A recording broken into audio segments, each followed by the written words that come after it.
Hi there, welcome to another Q&A session with Coach Edu, and today's question comes from Craig. And Craig's asking the following. It's a breathing question. Funny enough, the thing I think about the most while I'm running is what should come naturally. In other words, my breathing.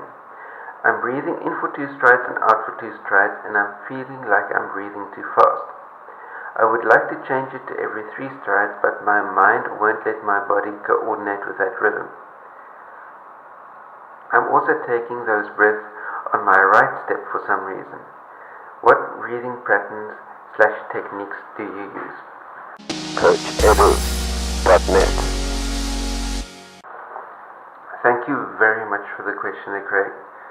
And when it comes to breathing patterns are largely determined by the type of terrain that you're on. In other words, the more intense the workload that you're doing, the more oxygen you're needing to get into your system.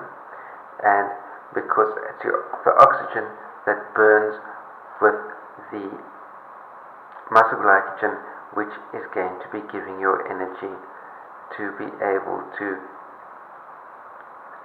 keep going for longer. And so when it comes to breathing, if you're going uphill, what I've often find is when I'm going uphill, I'm needing to suck in more oxygen faster, so my breathing speed tends to speed up. When my breathing speeds up, it can be even down to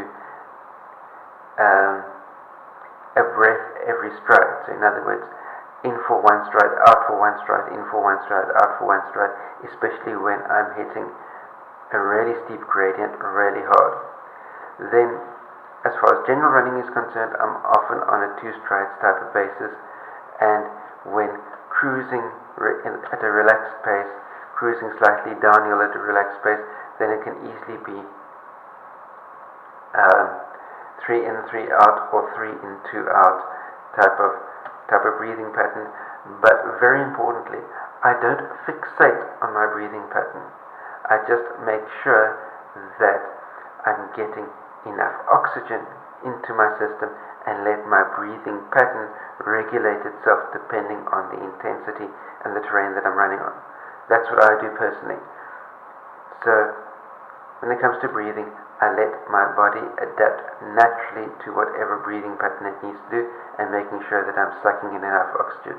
Remember, when it comes to fat burning, you need 4 kilograms of oxygen to burn 1 kilogram of fat. So just keep that in mind. That's my take on the matter. Remember to like, share, subscribe, and until we meet again, stay carved up for the win, and I'll see you next time. Cheers.